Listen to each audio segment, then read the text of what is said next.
You have called me here to give this lecture in honor of Ashok. I'm honored.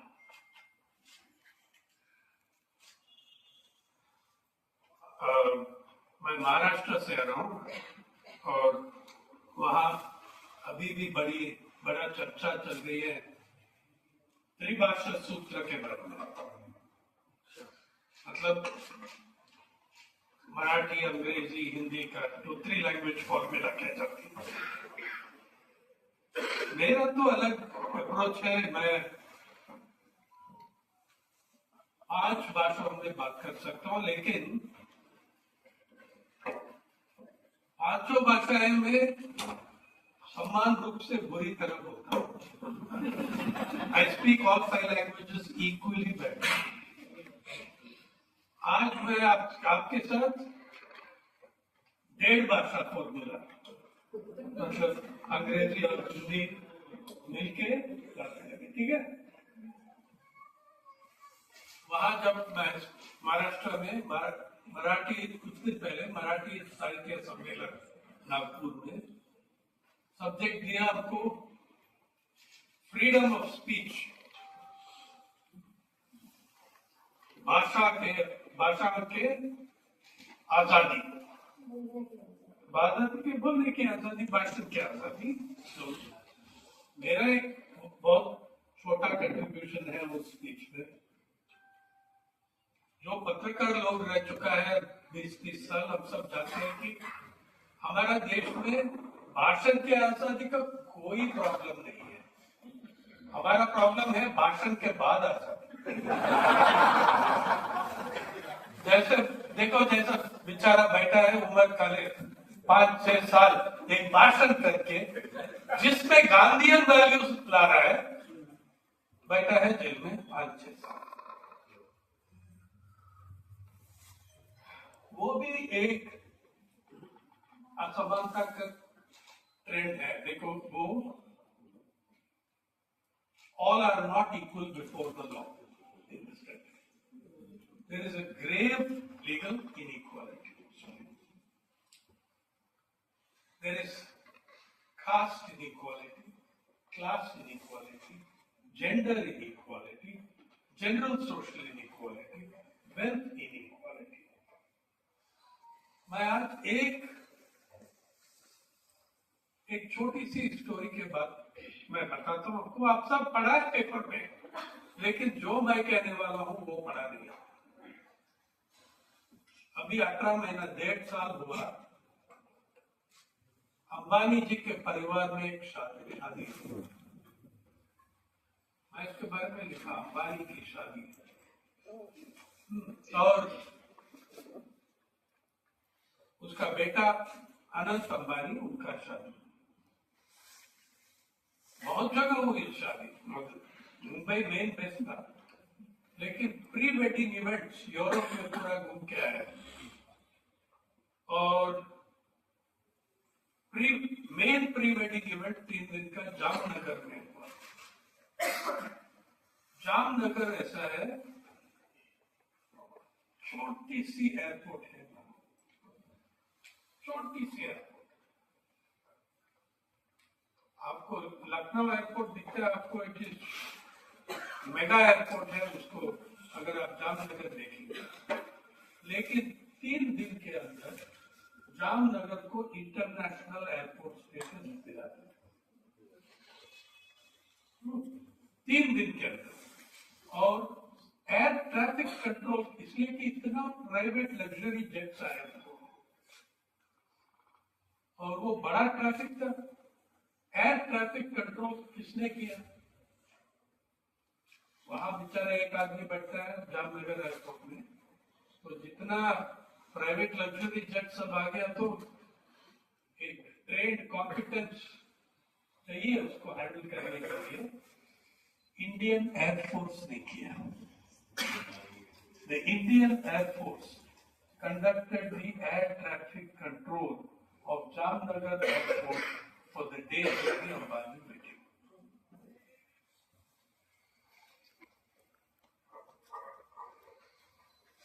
पता नहीं operation बिंदु या क्या है वो, किया।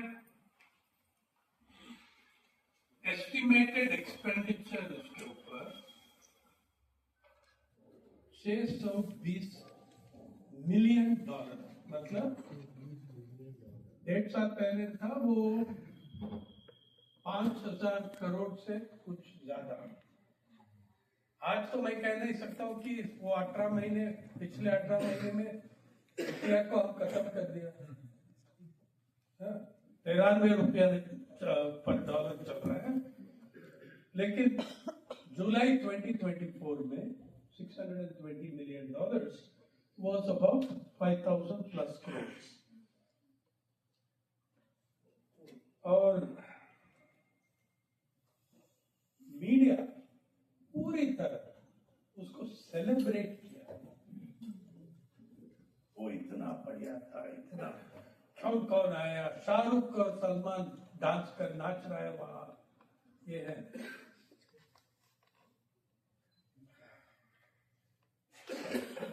मैंने सोचा देखो, आप ये देखिए,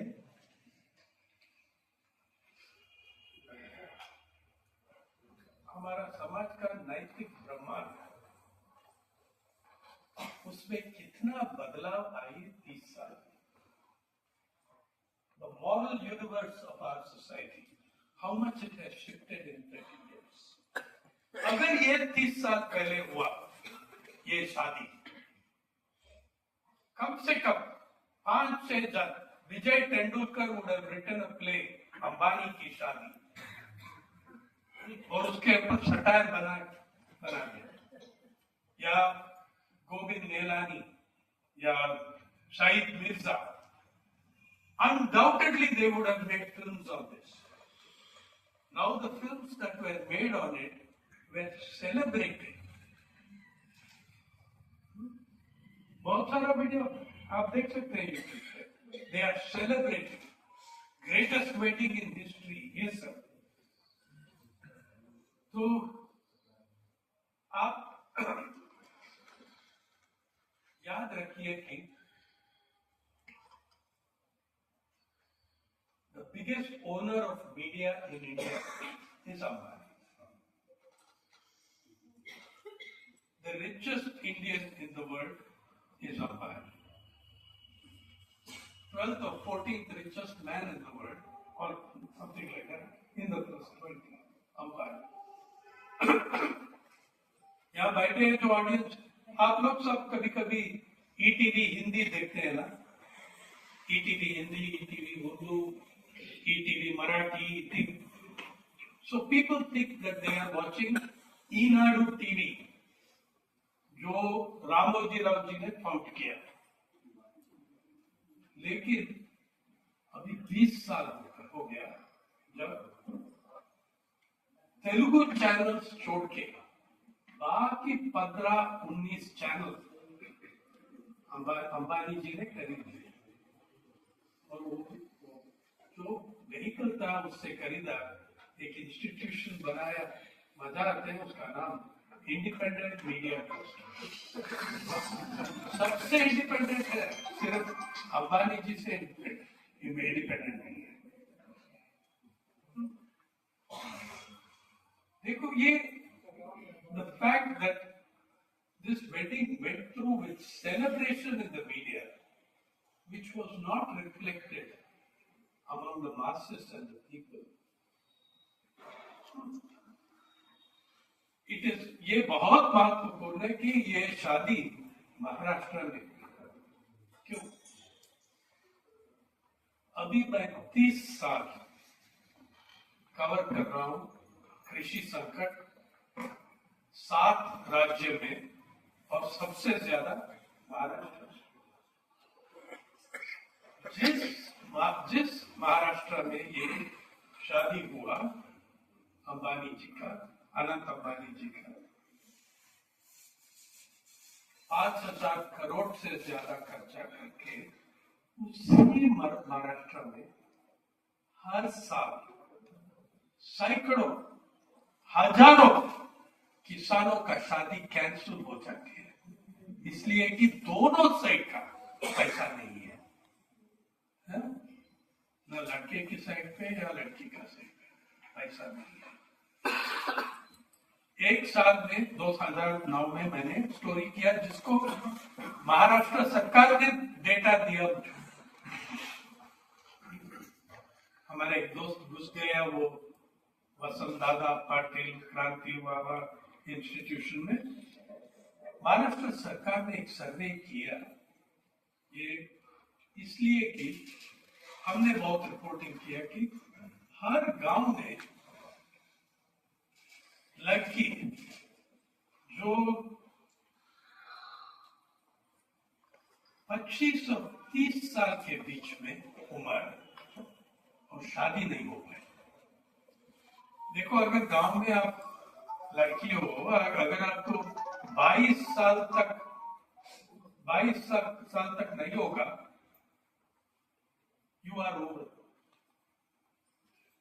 There were girls 25 to 30 sitting there. तो हमने सरकार को, actually the order came from Delhi to Mr. Vilasrao Deshmukh, कुछ करो, इसलिए कि राहुल गांधी गया वहां विदर्भा में एक बार और ऑर्डर किया, और ये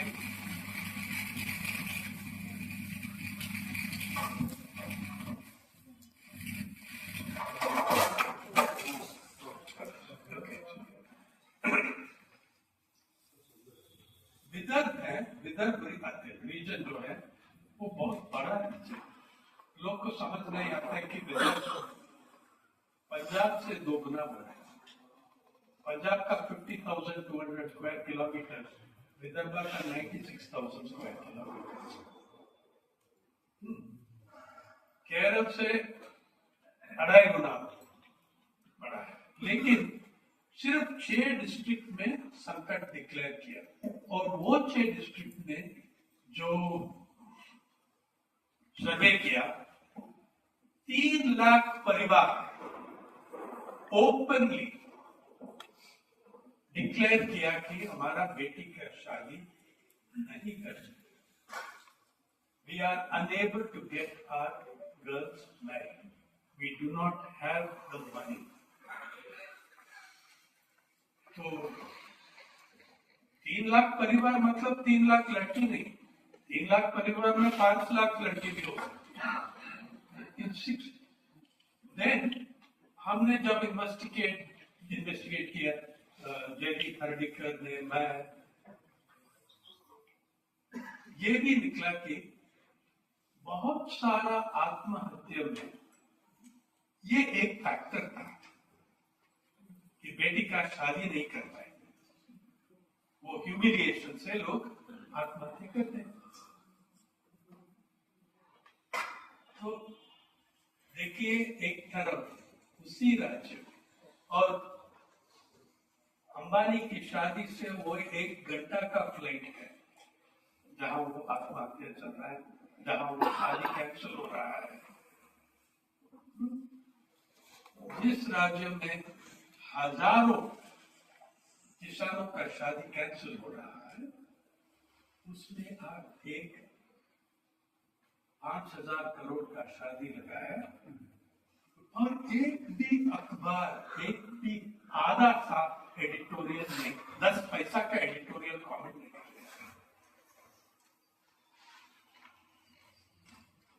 What has happened to our sense of moral outrage? What has happened to our moral universe? हमारा नैतिक प्रमाण, उसका क्या हो गया, क्या बदलाव आया? तो लेकिन मेरा एनालिसिस, मेरा कुछ जो एनालिसिस है ऑफ दिस वेडिंग,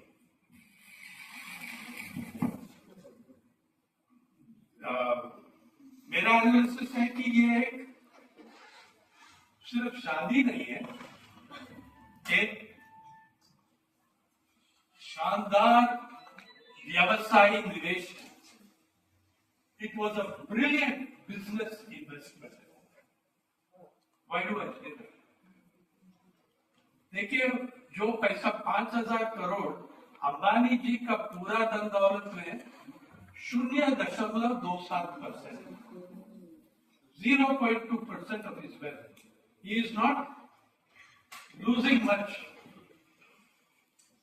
लेकिन आप सोचिए, आप आज दिल्ली में जाइए, देख सकते हैं नॉर्थ ब्लॉक साउथ ब्लॉक के कृषि भवन में जो भी भवन है, हर दिन कॉर्पोरेट जगत का सीईओ, फैमिली मेंबर्स नहीं, वो अलग है, सीईओ ऑफ द कंपनी, हर दिन एक 5-6 सीईओ बैठा है वहां। हाँ, लखनऊ में भी वही होगा, स्टेट गवर्नमेंट जो पावर है उनके पास ये कॉर्पोरेट जगत का सीईओ बैठेगा और कंसेशन मांग रहा है। हाँ, मुझको हासदियो जंगल में 80,000 एकड़ दे चुका है, अरे यार हमको 120,000 एकड़ और चाहिए। The wealth of Indian billionaires does not come from making or manufacturing. It comes from the rent they take on public resources. आप प्राइवेटाइज करते हैं, आप लीज करते हैं। हाँ, कितना 50,000 करोड़ आपने लगाया एयर इंडिया को और कितना पैसा में आप दे दिया, बेच दिया उसको। सो ये सवाल है। So they are discussing all the time, हमारा अरबपति का पैसा कहां से आती है? Leasing on oil and natural gas, mining and minerals, forest, land for SEZ, इससे पैसा आते हो और कॉन्स्टेंटली नेगोशिएशन चल रहा है। समझो कि आप एक यूनियन सेक्रेटरी है फॉरेस्ट्री का और आप एक ईमानदार आदमी है, सोचो, you are an honest man. मैं CEO of Ambani group of companies या जो भी है, मैं आता हूं आपके सामने, अरे यार प्रदीप जी, वो 80,000 एकड़ आपको मिला है, अभी आप 120,000 और कुछ पड़ा है यार, वो भी हमको दे दो। आपको हेजिटेशन है, ये सही नहीं है, अभी भी हम बहुत दे चुका है आपको, लेकिन तो आप हेजिटेट कर रहे हैं, डिले कर रहे हैं। लेकिन आप शादी देखेंगे, शादी का गेस्ट लिस्ट देखिए आप, प्रधानमंत्री, हर यूनियन कैबिनेट का मंत्री, कुछ मिनिस्टर ऑफ स्टेट और सब गवर्नमेंट सेक्रेटरी, आप भी हो सकते हैं उस गेस्ट लिस्ट में। अगर सेक्रेटरी ऑफ फॉरेस्ट्रीज और माइनिंग हो, वो भी था गेस्ट लिस्ट में। और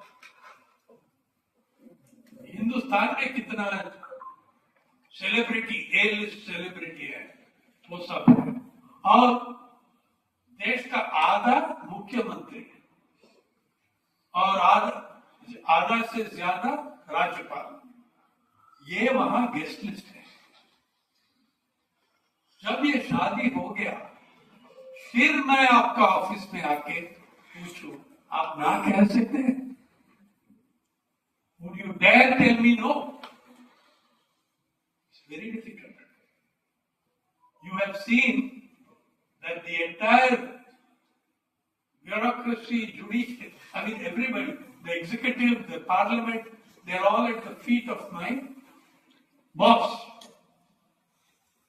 Now it is very difficult for you to turn me down. Now it is very difficult. And तो भाई मुझको ये कहना है कि 5,000 करोड़ इन्वेस्टमेंट किया, 2 साल के अंदर उसका 5 गुना रिटर्न मिलेगा। इसलिए मैं कह रहा हूं आपको, वो एक शानदार व्यवसायिक निवेश। It was a brilliant. Somebody should be making a film on this. Somebody should be staging a play. सिर्फ हमारा बेचारा स्टैंड अप कॉमिक्स कुछ कर रहा है, और कोई नहीं करता, और उनका यूट्यूब चैनल ब्लॉक हो जाता है। तो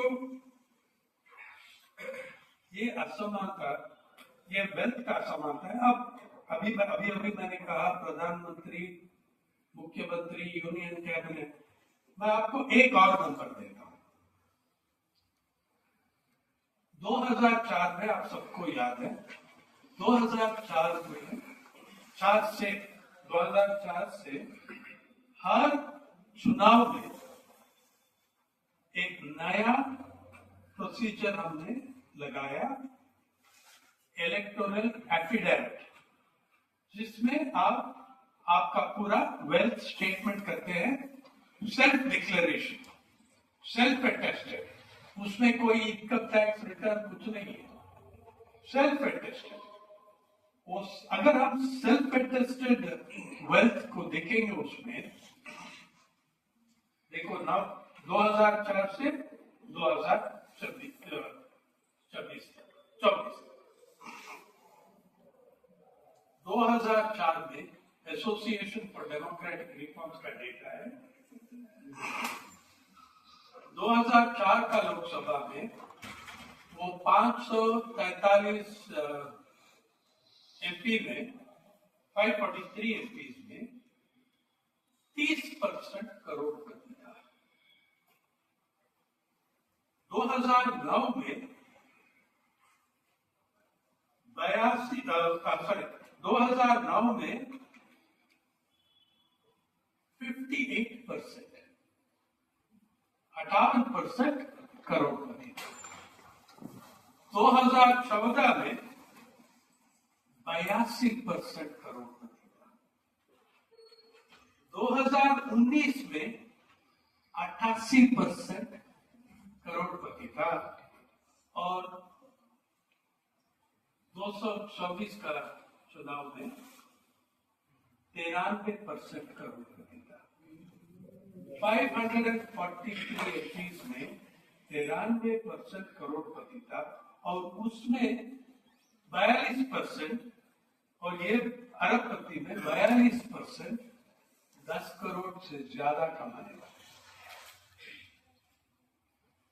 दौलत, wealth is more than 10 crore.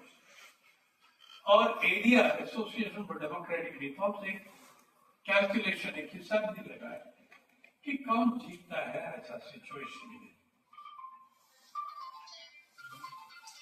Overwhelming majority of cases में द रिचर कैंडिडेट विन्स। अगर आप करोड़पति है तो आपका विनिंग चांस है 19.6, मतलब 5 आपका चांस है 1 in 5, you have 1 in 5 chance of winning. अगर आप करोड़पति नहीं हो, आपका चांस है 0.7% विनिंग, 1 in 40 या कुछ है। अगर आप करोड़पति हो तो 1 in 5, एंड वेरी ऑफन जो करोड़पति हारा गया, they have been defeated by a richer crore.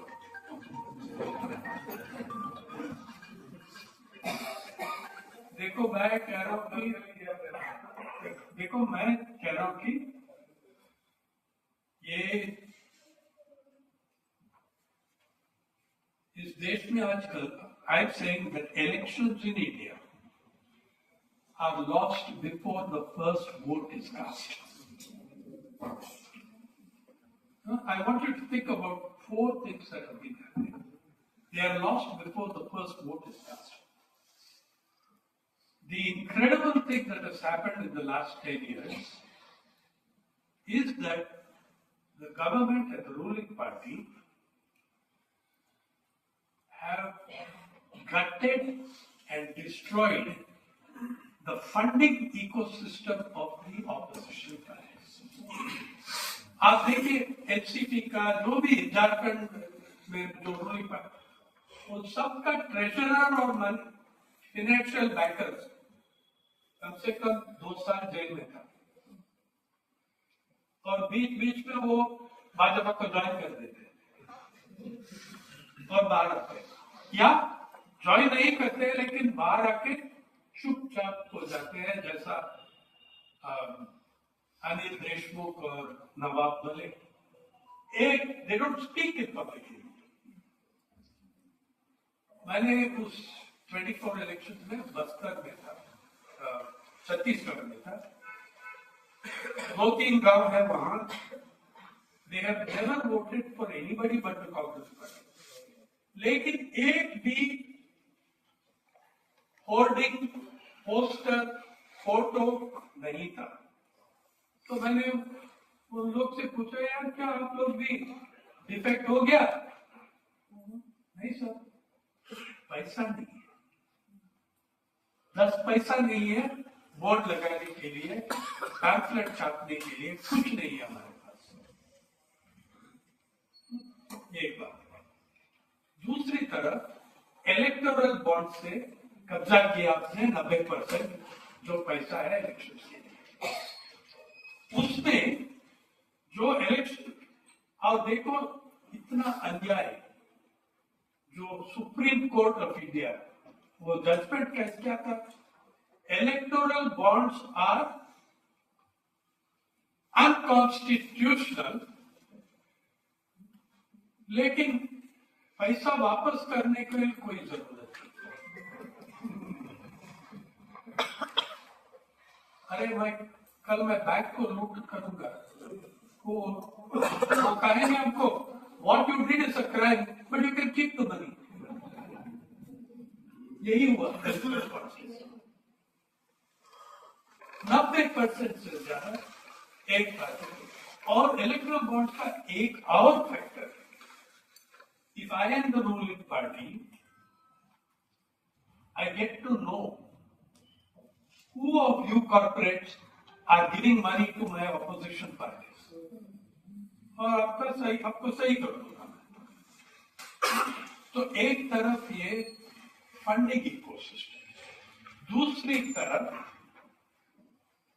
Electoral roll revision जो हुआ बिहार में 6.7 मिलियन हुआ और 2.2 मिलियन ऐड किया।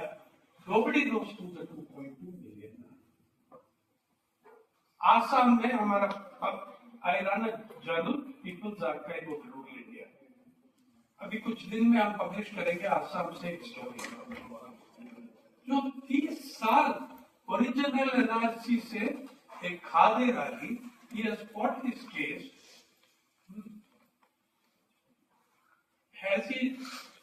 he dies and he is found to be a citizen, but his 2 wives are declared foreigners and doubtful voters. They are all in their 60s. So the second factor of elections in India is the destruction of the electoral rolls and the democratic transparency that it had. Third, institutional degradation. Institutional degradation. Her institution, executive, आप देखा legislative,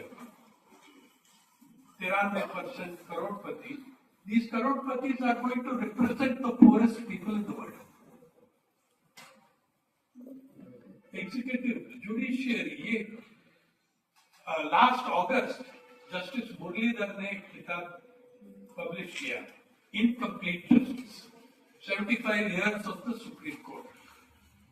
मेरा एक chapter है, मैं only non legal person with a chapter in the book, इसलिए कि उसने कहा प्लीज आप लिखिए ग्रामीण भारत और supreme court.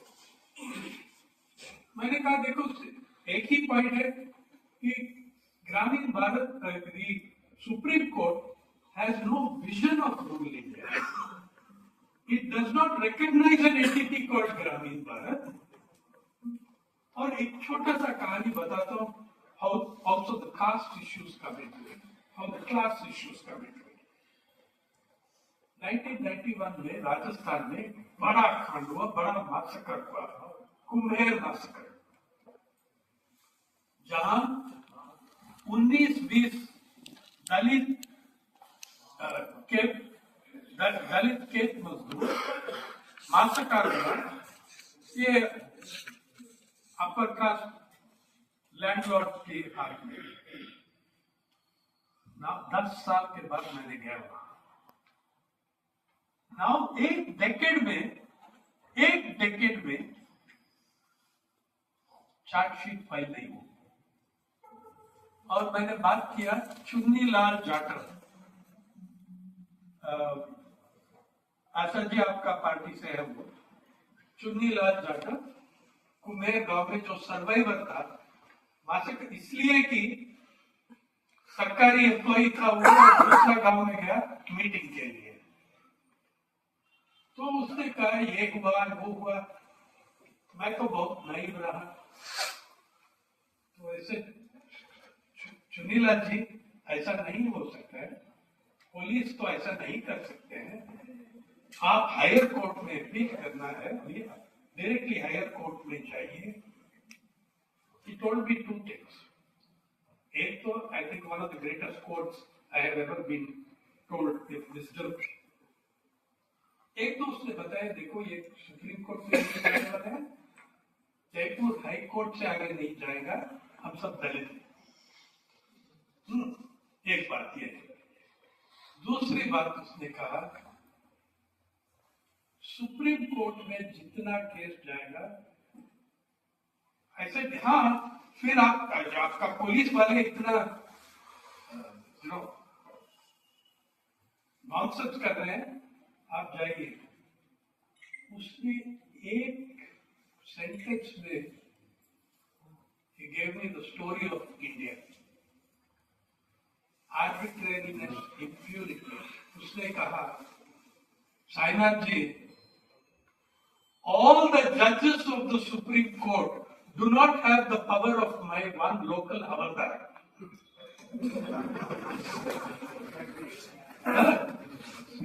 All the learned judges of the Supreme Court do not have the power of my havaldar. The learned judges listen to the learned lawyers and interpret the law. My havaldar writes his own law. बस वो 10 शब्द में 2 शब्द में पूरा बता दिया हमारा कहानी। आप देखिए पिछले साल, मुझको अच्छा लगता है कि आजकल और मीडिया में भी देखिए ये रिक्शन, देखो आपका नेबरिंग स्टेट में जो हुआ, आपका ये किसान आंदोलन के बीच में, remember young Mr. Teni drove his jeep into a mass of farmers. 9 people died that day, 5 farmers died that day. He has been out on bail for a very long time. He's been out on bail. Umar Khalid, who has done no wrong to anybody, no harm to anybody, will not get bail, though in the same week the same Supreme Court said in another case, bail is the rule, jail is the exception. 3 दिन के बाद उल्टा कर दिया इसको। हाँ, ये सच है। उमर खालिद मुसलमान प्रोग्रेसिव है। और even if you want to look at journalist, आप देखिए, I am very glad, it's very interesting to me, it's very amusing and I don't understand why Arnab Goswami आजकल रेडिकल बन गया, बहुत क्रिटिसाइज कर रहा है और अमीर लोग को क्रिटिसाइज कर रहा है। They are all getting bail, 6 months, 9 months they are getting bail after he ran down somebody in his BMW, Rolls Royce, Lamborghini, he is getting bail। अरे 6 महीने के, वो सच है। Why should he get bail after 6 months? But Arnab Goswami got bail in 24 hours. He got bail in 24 hours. He got bail and the Chief Justice held a special hearing. The Chief Justice held a special hearing late at night.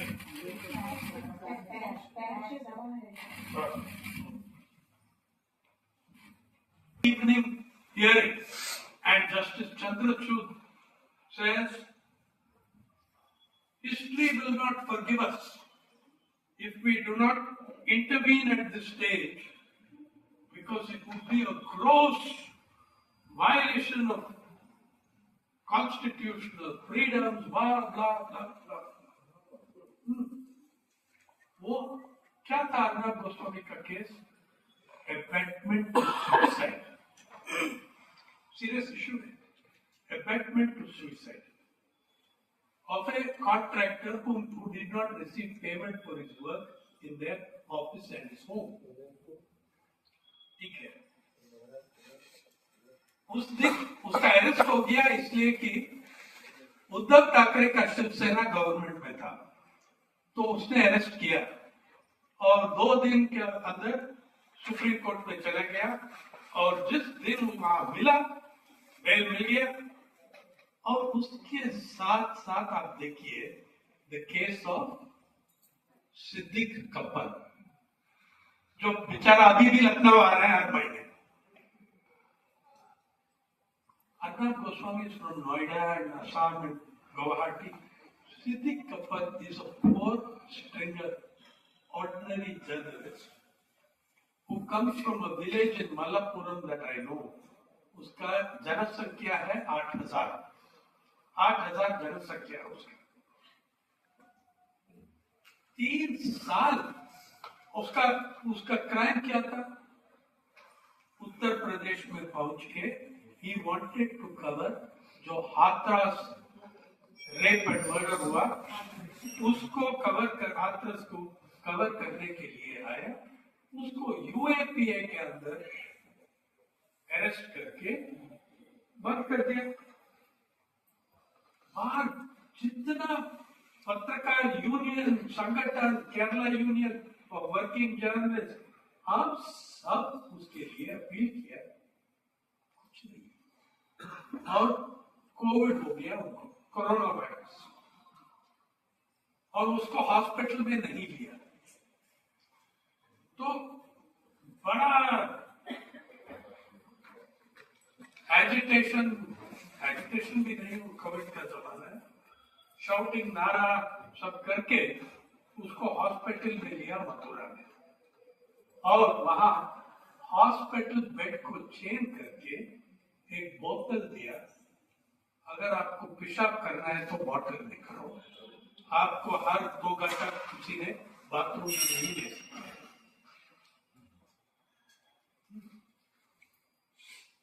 दोनों पत्रकार, एक के खिलाफ serious charges of abetment of suicide, दूसरे के खिलाफ ही came to cover Hathras. 3 साल के बाद उसका बेल मिला, 2.5 साल के बाद बेल मिला, और हर मंडे को पुलिस स्टेशन में रिपोर्ट करना है। So the inequality in justice, in law, inequality in wealth. This is the, देखिए, जब मैंने कहा हमारा नैतिक ब्रह्मांड बदल गई 30 साल में, क्यों? इसलिए कि हमारा मेटीरियल ब्रह्मांड भी बदल गई 1991 से।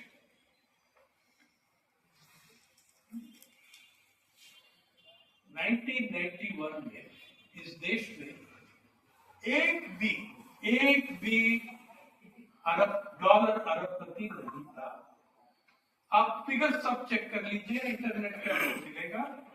फोर्ब्स मैगजीन का जो अरबपति और करोड़पति का वो है, बाइबल है, गीता है, कुरान है, उनका फोर्ब्स मैगजीन। हर साल फोर्ब्स मैगजीन लिस्ट लेती है हर देश में कितना डॉलर अरबपति, उसमें हिंदुस्तान नंबर 3 हमारा अचीवमेंट है। नंबर 3 इन बिलियनर्स, नंबर 3 इन अरबपति, number 132 in Human Development United Nations Index. 132 United Nations Human Development Index. Number 3 in billionaires. और ये भी आज कितना है? तो पहला 1996 में 2-3 मिल गया और हर साल एवरेज लेंगे तो हर साल हमने 4-5 अरबपति ऐड किया। 219 तक 98 मिला। 1991 to 2019 20 years मतलब आपका हर साल you are having an average of 4 billionaires। Covid का पहला 12 महीने में you added 42 billionaires। 42 billionaires और ज्यादा बिलियनर कौन सा सेक्टर से आया? फार्मा, स्वास्थ्य, वही सेक्टर। करेक्ट। 24 अरबपति फार्मा और हेल्थ केयर सेक्टर से। मैंने वो शब्द बोलने को भी बहुत शर्म आती है, हेल्थ केयर, हु केयर, मैंने उसको हेल्थ कैश करता हूँ, वही उसका सही नाम होना चाहिए, हेल्थ कैश। तो ये भी है। एंड तो अभी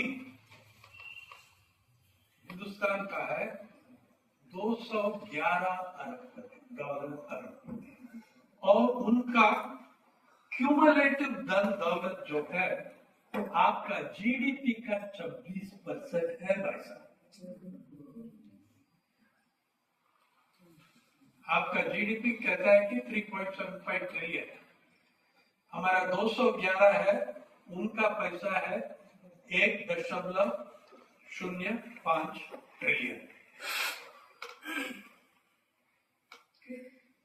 इतना कॉन्सेंट्रेशन ऑफ वेल्थ हो गया, इतना कॉन्सेंट्रेशन ऑफ वेल्थ।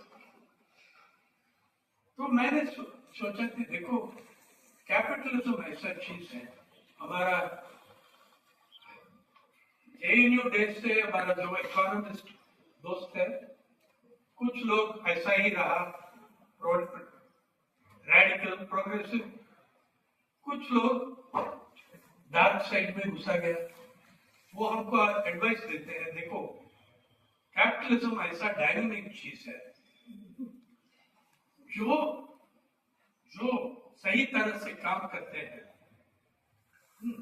जो हार्ड वर्क करते हैं, वो अरबपति बन सकते हैं। अरे मुकेश अंबानी क्यों, आप भी बन सकते हैं। और उस दिन से मैं हर हफ्ते वो लिस्ट को देखता हूँ, अगर मेरा नाम भी आ जाए। तो देखिए, आप ये फंडामेंटल प्रीमाइस ऑफ कैपिटलिज्म सोच के आप थोड़ा रिफ्लेक्ट कर लीजिए। अगर anyone can, अगर those who do hard work become billionaires, तो मेरे अंडरस्टैंडिंग में भारत का, ग्रामीण भारत का हर महिला बिलियनर होना चाहिए।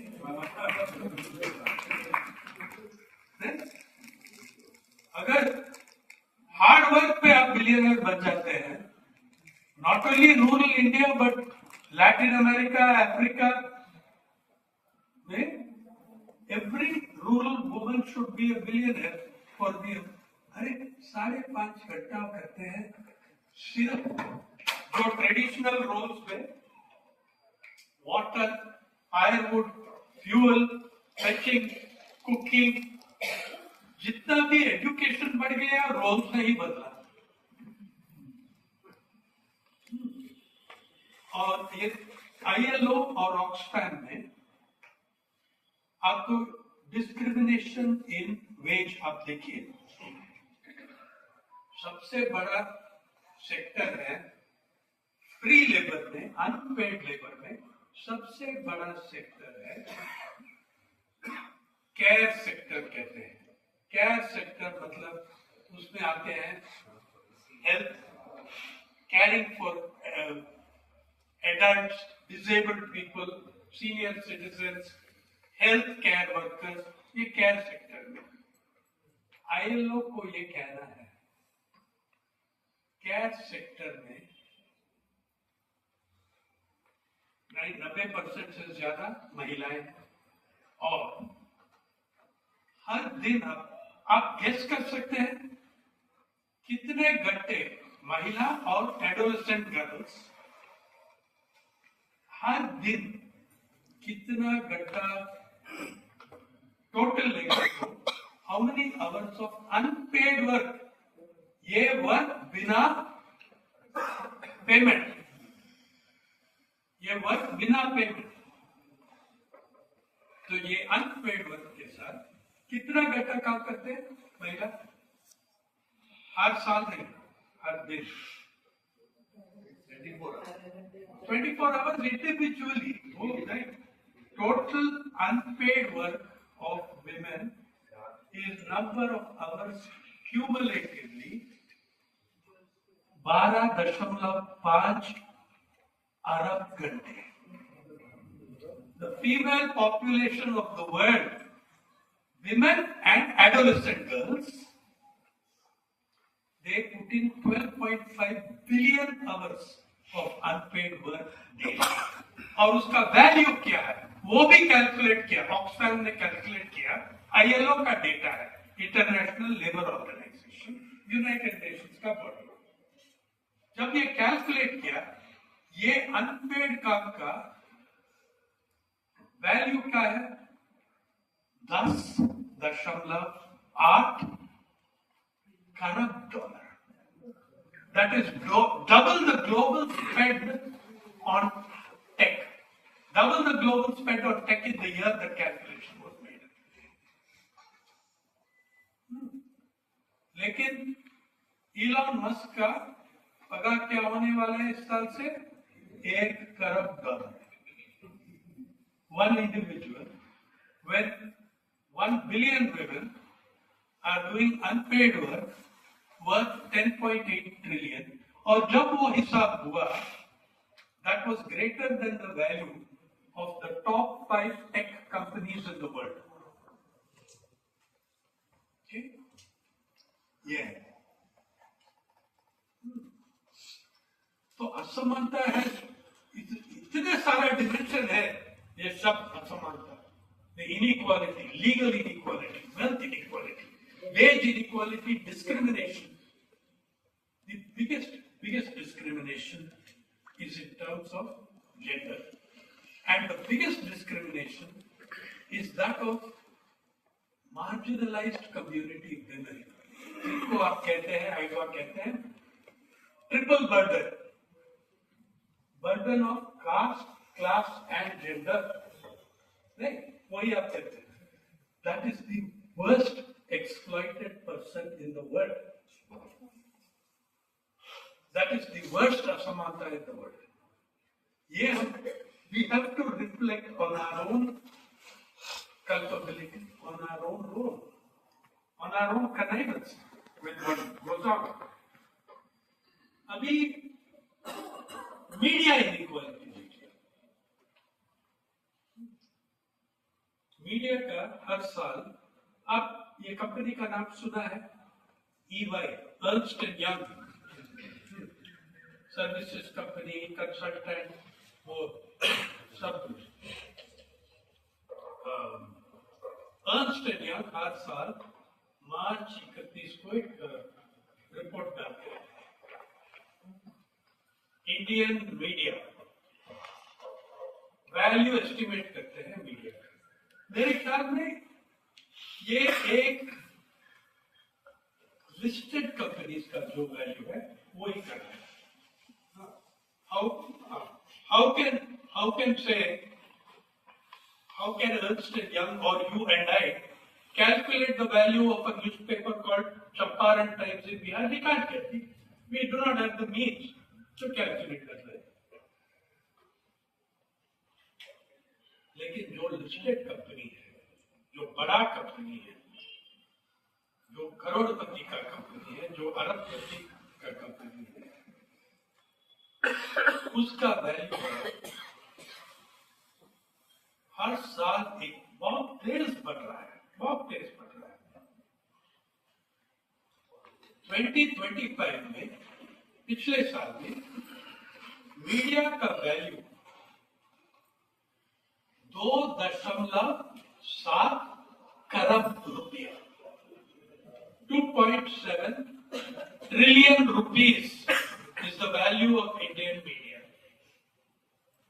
और वो 2 साल पहले, उसके 2 साल पहले 1.4-1.5 खरब रुपया था. कैसा बढ़ गया इतना जल्दी? 1 दिन और 1 रात में बढ़ गया. जब मुकेश अंबानी जी जियो और डिज्नी हॉटस्टार का मर्जर करके एक डील का वैल्यू था 8.5 अरब डॉलर. तो एक ट्रांजैक्शन में इंडियन मीडिया का वैल्यू 32% बढ़ गई, 28 या 32% के बीच में बढ़ गई. एक ट्रांजैक्शन में डिज्नी और जियो हॉट, अभी आप सबका ऐप है जियो हॉटस्टार, वो जियो प्लस डिज्नी हॉटस्टार, जियो हॉटस्टार करते हैं. जो आदमी 19 ईटीवी चैनल्स को भी यूज करते हैं. इसलिए अडानी साहब भी पहुंच गया अभी, एनडीटीवी, क्विन, वो भी पहुंच गया. और ये मीडिया वाले भी बाकी सेक्टर्स में घुस रहा है. देखो, आप हर इलेक्शन में देख रहे हैं सरकार जैसा महिलाएं के 10,000 रुपया, महिलाओं को 6,000 रुपया, हर चुनाव में ये डिक्लेरेशन हो रहा है. आप कभी सोचा कि ये पैसा कहां से आ रहे हैं? मैं बता रहा हूं आपको, ये पैसा कहां से आ रहा है. आप काट रहा है इस पैसा आंगनबाड़ी से, आईसीडीएस से, बालवाड़ी से, उन सब से काट के जो universal programmes, compulsory mandatory programmes for mahila जो है, उससे पैसा काट के आप 5,000. And because our poverty is so great, people are grateful. इतना तो मिला, इतना, but it is destroying. देखो, mid day meals, ICDS, anganwadi, ये सब प्राइवेटाइज हो रहा है. आज अक्षय पात्रा, कल भी चिट्ठी मिली उसे, अक्षय पात्रा का.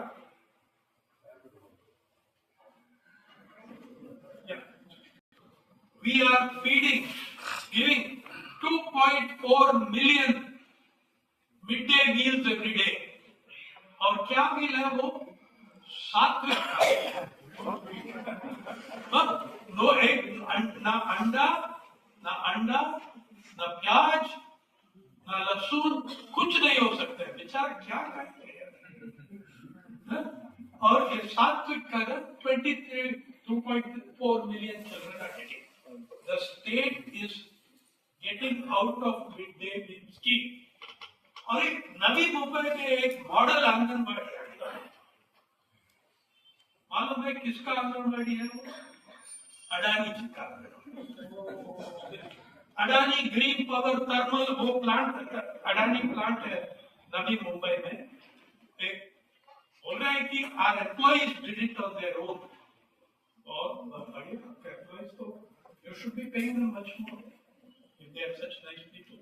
Your employees should get better wages. There isn't. So now in Odisha, Vedanta has been running Anganwadis for some time. You are destroying the universal mandatory program for women and using that money for populist throw up paisa baat rahe hain, you are throwing money, pathetic करोड़ों रुपया लूट करके कुछ चिल्लर पैसा आप बांट रहे हैं. This is also one part. This is one part of that discrimination.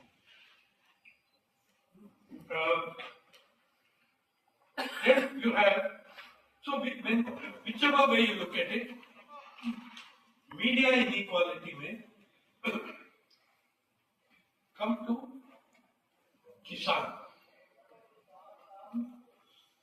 आपका मीडिया कभी आपको कहा जो दिल्ली के द्वार पे जो आंदोलन हुई 2020 नवंबर से 2021 नवंबर तक किसी भी अखबार एडिटोरियल चैनल आपको बताया कि पिछले 30 साल में ये दुनिया का सबसे बड़ा आंदोलन है न्याय के लिए.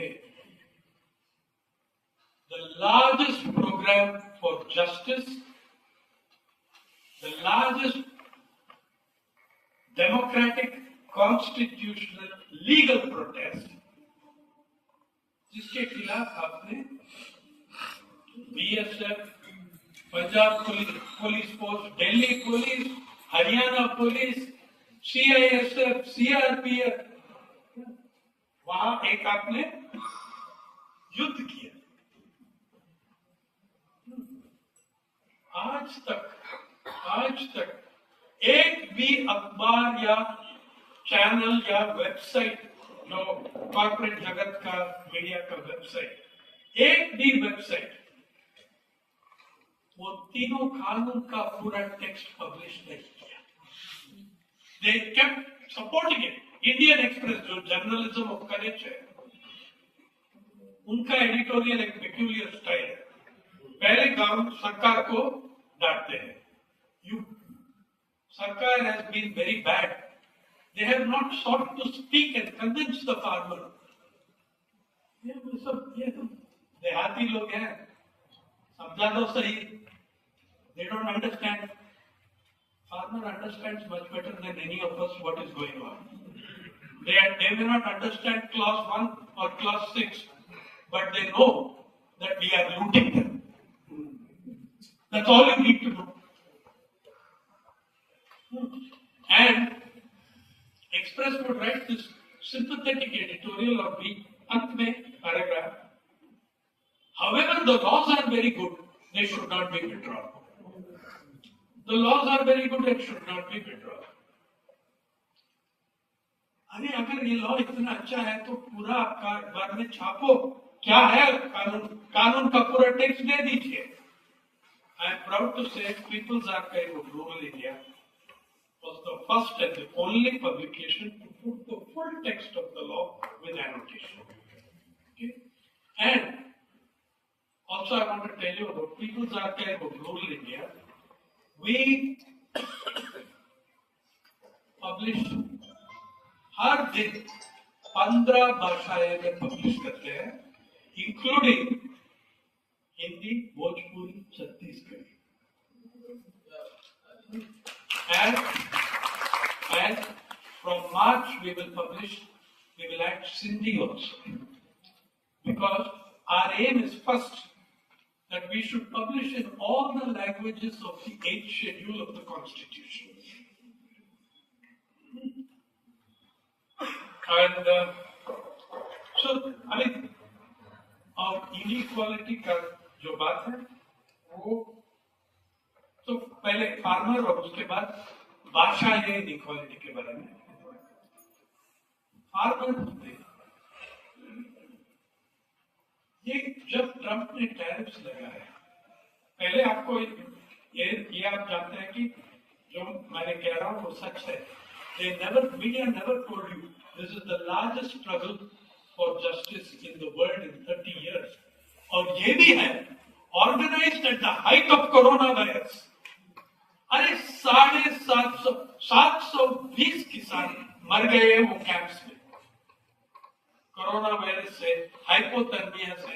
एक 80 साल बूढ़ा किसान को आप वाटर कैनन लगा के उसको मार रहे हैं, कैसा जिंदा रहेगा वो? Why will he not die? The world's largest movement for justice before that, जिसको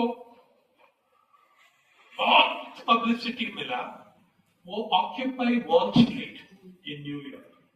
उसके बाद वो I am very supportive of occupy wall street, लेकिन 7-8 हजार नौजवान वॉल स्ट्रीट में न्यूयॉर्क में जुकोटी पार्क को ऑक्यूपाई किया। जुकोटी पार्क है वो एक प्राइवेट पार्क है, प्राइवेट ओनर है, और वो प्राइवेट ओनर सिंपैथेटिक रहा, ये नौजवान के साथ सिंपैथेटिक रहा, उसको ऑर्डर नहीं दिया, एविक्शन ऑर्डर नहीं दिया।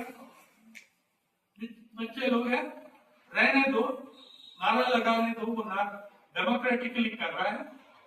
लेकिन मेयर ऑफ न्यूयॉर्क ऑर्डर दिया, NYPD, न्यूयॉर्क पुलिस डिपार्टमेंट, 9 हफ्ते के बाद हटा दो उसको, थ्रो आउट द स्कम्बैग्स, और 24 घंटे से कम में उन सबको निकाल दिया पार्क से।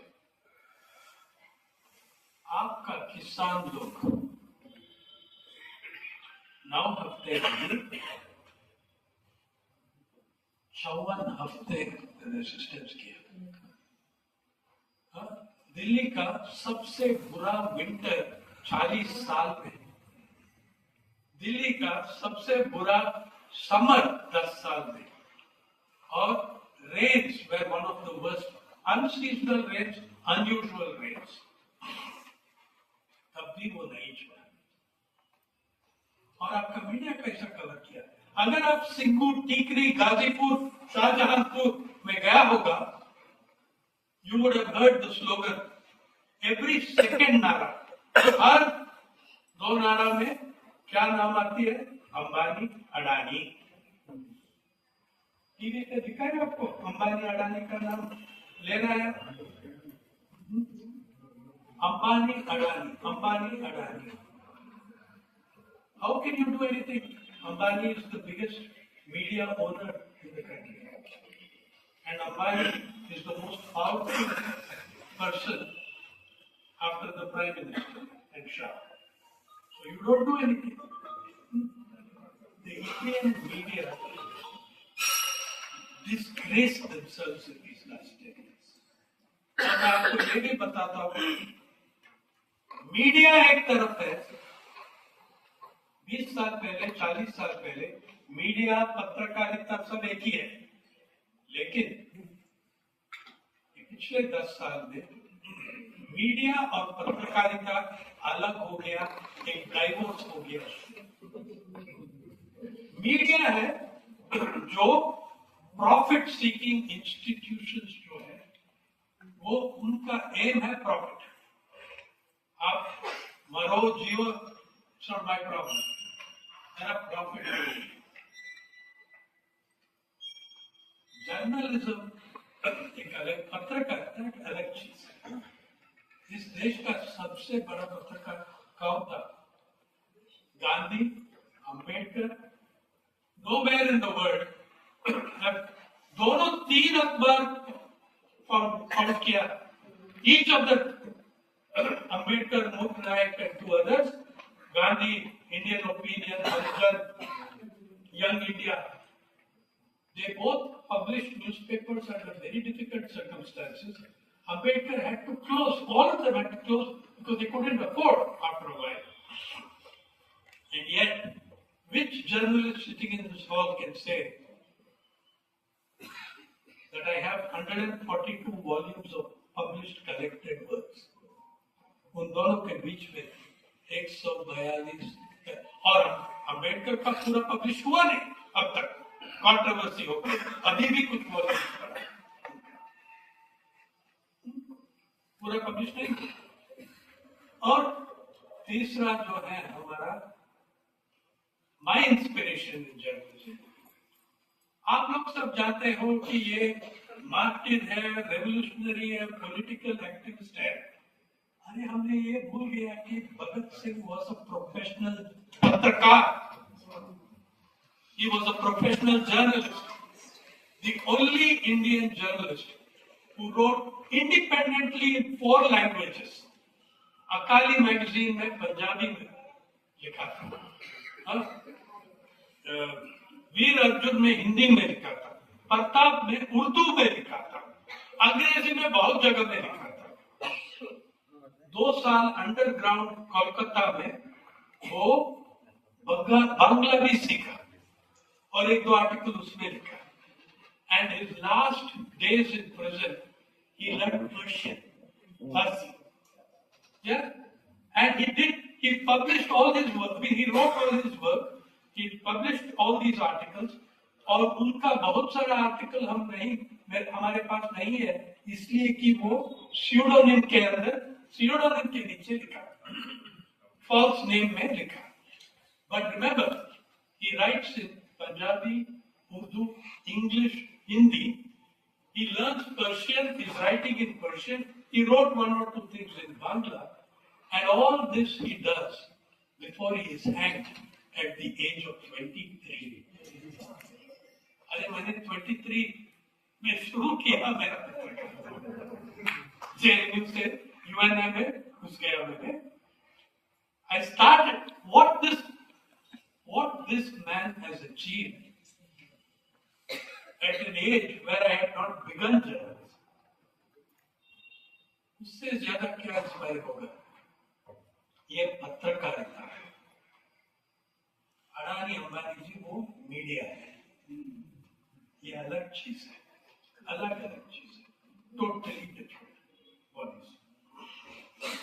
And when you look now on the Trump tariffs जो आया, has any one of you been told by your newspaper और चैनल, जिस दिन पहला अनाउंसमेंट हुआ ट्रम्प का 50% टैरिफ्स में लगा रहा हूं, आपका सरकार ने क्या किया? वी विल नॉट बी ब्रोबीटन, चुपचाप कपास के ऊपर जो 11% ड्यूटी था विड्रॉ कर दिया, 11% ड्यूटी। और क्या हुआ? मेरा मित्र जेडी पर्डिकर और मैं टूर किया विदर्भा को, और संयुक्त किसान मोर्चा का लीडरशिप आया और मुझको कांटेक्ट किया, आप भी आइए, आप जानते हैं इस इलाकों को। मैं गया और हर मीटिंग में 3000-4000 किसान। मैंने ऐसा किया, वो एसकेएम लीडरशिप के सामने से किसान को सवाल पूछा। मैंने कहा यार, ये साल पहला साल एक डिसेंट एमएसपी मिला, minimum support price 8,125 rupees, 8,125 rupees per quintal. ठीक है, वो लड़के लिया किसान, किसी ने प्रधानमंत्री का जन्मदिन का गिफ्ट नहीं है, वो लड़के लिया एमएसपी 8,125। जिस दिन वो अनाउंसमेंट हुआ और हमारा सरकार ने चुपचाप टोटल कवर्डिस स्टेप विड्रॉ दे 11%, उसका प्राइस क्रैश हो गया। एक आदमी को नहीं मिला जो एमएसपी उनको हाथ में पहुंचा। मैंने स्टेज से पूछा किसानों को, कितने लोग को 8,000 से ज्यादा मिला? एक भी हाथ नहीं गया। कितने लोग को 7,000 से ज्यादा मिला? एक भी हाथ नहीं मिला। कितने लोग को 6,500 या थोड़ा कम मिला? हजारों हाथ मिला। और एक और बात है जो हम पॉलिटिक्स और जियो पॉलिटिक्स को कंसिडर नहीं कर रहे हैं, इसलिए कि आपका मीडिया उसका कोई इंटरेस्ट नहीं है। दूसरा आइटम है सोयाबीन। सोयाबीन ऐसा आइटम है, देखो महाराष्ट्र में सोयाबीन किसान है जो कल का कपास का किसान था। कल कपास का किसान था, वो फेलियर हुआ। चीपर प्रोडक्ट है, उत्पादन लागत में चीपर है सोयाबीन, तो मैं सोयाबीन को स्विच हो गया। अगर 2 साल में कुछ स्टेबिलिटी मिलता है, मैं फिर कॉटन कपास में जाता हूं। अभी यूनाइटेड स्टेट्स ने चाइना के ऊपर 145% बोल दिया। चीन ने सिर्फ ये इतना तो कहा, ठीक है आपका आइटम हम खरीदेंगे, दूसरी जगह से लेते हैं। और यूएसए के सबसे बड़ा एक्सपोर्ट टू चाइना क्या है? सोयाबीन। पिछले साल तो 16 अरब डॉलर का एक्सपोर्ट होने वाला था, लेकिन कैंसिल हो गया। चीन ने मेक्सिको, ब्राजील, अर्जेंटीना से लिया। और मैंने किसान से पूछा, अगर उनके हाथ पे अभी 16 अरब डॉलर सोयाबीन पड़ा है, मैंने कहा यार कहां डंपिंग करेंगे, किस सिर के ऊपर डंपिंग करेंगे? 1000 हाथ ऐसा किया हमारा सिर के ऊपर। इतना तो जानते हैं भाई साहब, हम उनसे सीख सकते हैं। We can learn from now. और ये देखो, ऐसा कोई टैरिफ्स में कपास ये शब्द नहीं आते हैं। Textiles, garments and apparel. Apparel में और क्या आते हैं? अपैरल में लेदर गुड्स आते हैं। तमिलनाडु में सैकड़ों यूनिट, छोटा छोटा यूनिट लेदर टैनरीज, ये सब बंद हो गए। हिंदू ने अच्छी तरह रिपोर्ट किया इसके बारे में। और ये लेदर का सेक्टर है, किसका सेक्टर है? दलितों का सेक्टर है। वो छोटा छोटे उनका है यूनिट्स, वो सब खत्म हो गया। हमारा इंटरेस्ट क्या है? हमारा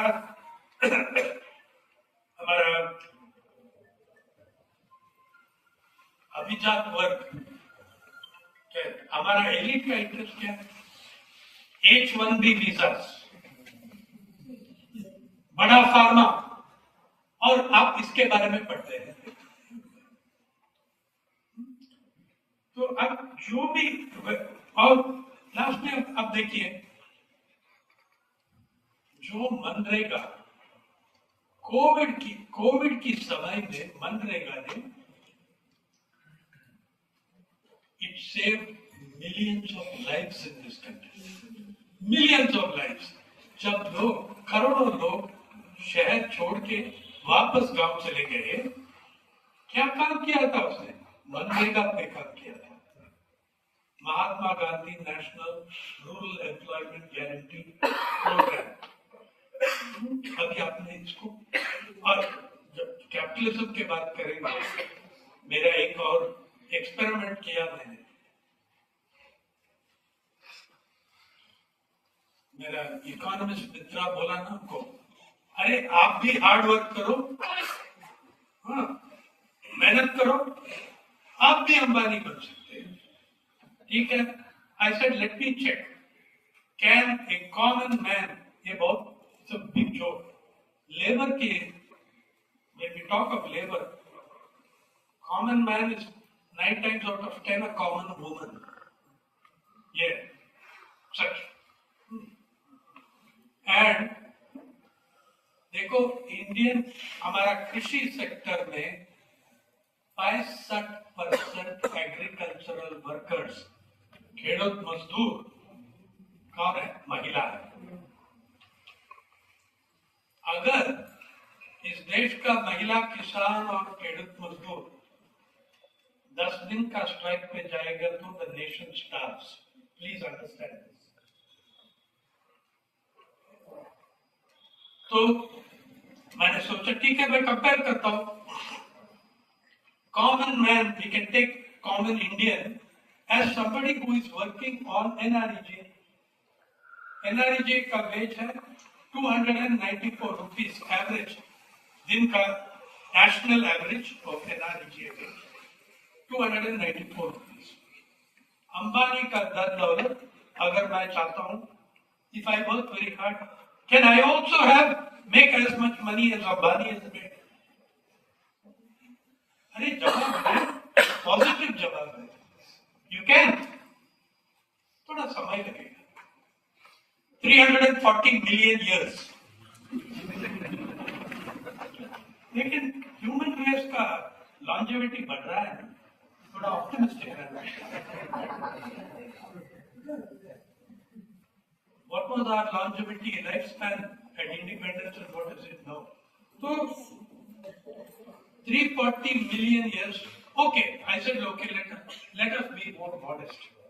This family of 5 doesn't want to accumulate as much wealth as Ambani. But can they get his salary for 1 year? How long will they take? बहुत improvement हुआ figure में. If that family of 5 works not 100 days, but 365 days at 294 rupees, they can earn what he earned as he froze his salary at 15 crores in 2015. But did not mention that that is his salary from Reliance. और सैकड़ों company है उनके पास, और सैकड़ों income है उनके पास.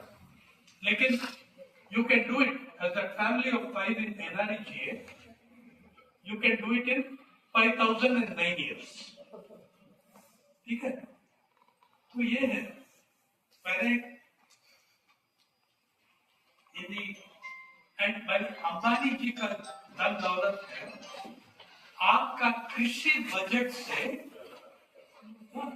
आपका अंबानी का धन दौलत जो है, आपका कृषि बजट से 62 गुना बड़ा है.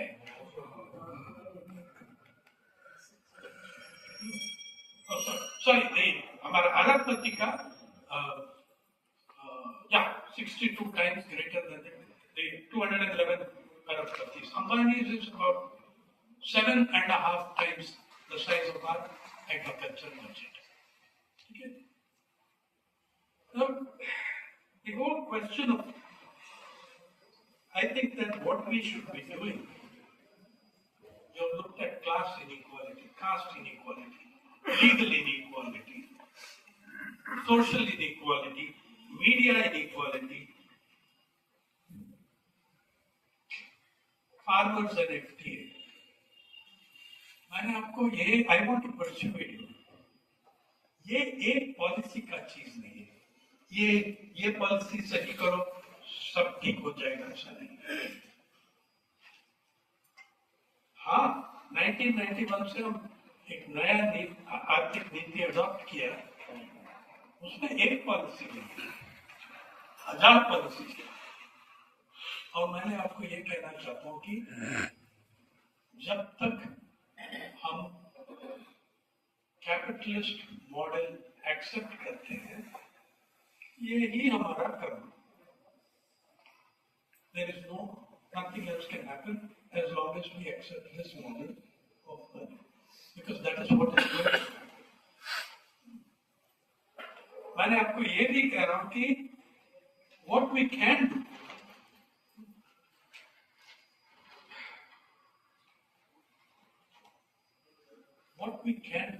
is to look at what you have done in your history. यार, आपका स्वतंत्रता संग्राम क्या चीज था? असमानता के खिलाफ. It was against inequality. आज थॉमस पिकेटी का वर्ल्ड इनइक्वालिटी लैब कह रहा है कि हिंदुस्तान में जो असमानता है 1925 में, वो ब्रिटिश राज से भी ज्यादा था जो 1921 में था. It cannot be sustained. I think the first thing that अभी मैं कह रहा हूं कि देखो कांग्रेस कह रहा है कि अगर हम पावर में आएंगे मनरेगा वापस लाएंगे, ये नहीं चलेगा। फिर एक और चुनाव होगा, एक और आदमी आएगा, वो भी। मैं कह रहा हूं कि जो आपका संविधान में directive principle of state policy है, राइट टू वर्क, उसको फंडामेंटल राइट बनाइए। राइट टू फूड, राइट, जो हमने आधा आधा लिया, राइट टू एजुकेशन। जब मैंने उस समय भी, जब ये right to education very half hearted,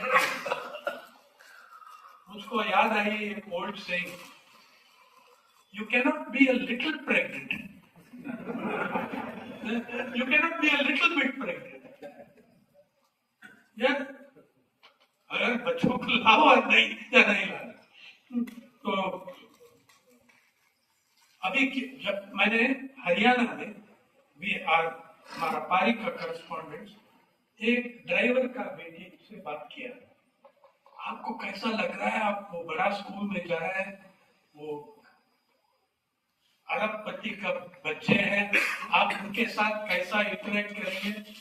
वो बेचारी 9 साल का है, बोला मैंने कभी उनको नहीं देखा, हमको अलग बिल्डिंग में है, अलग टीचर्स ला रहे हैं, यही आपका आरटी बन गई। Right to work, right to education. अरे आपका what was the first promise?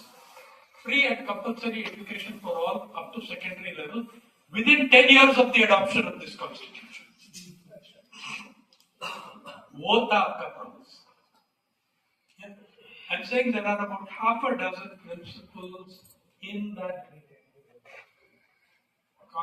directive principles जो है, part 4 कहते हैं उसको, constitution, संविधान, उसका फॉर्मलाइज करके और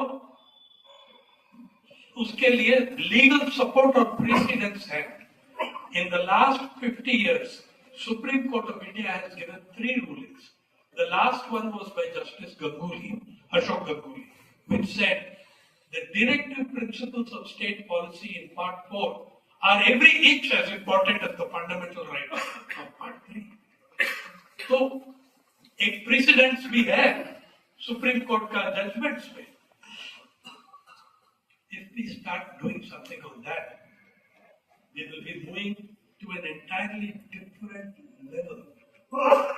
Yeah. Which means rethinking the capitalism as we know it now. I can tell you this, it is going to get worse. It will get worse.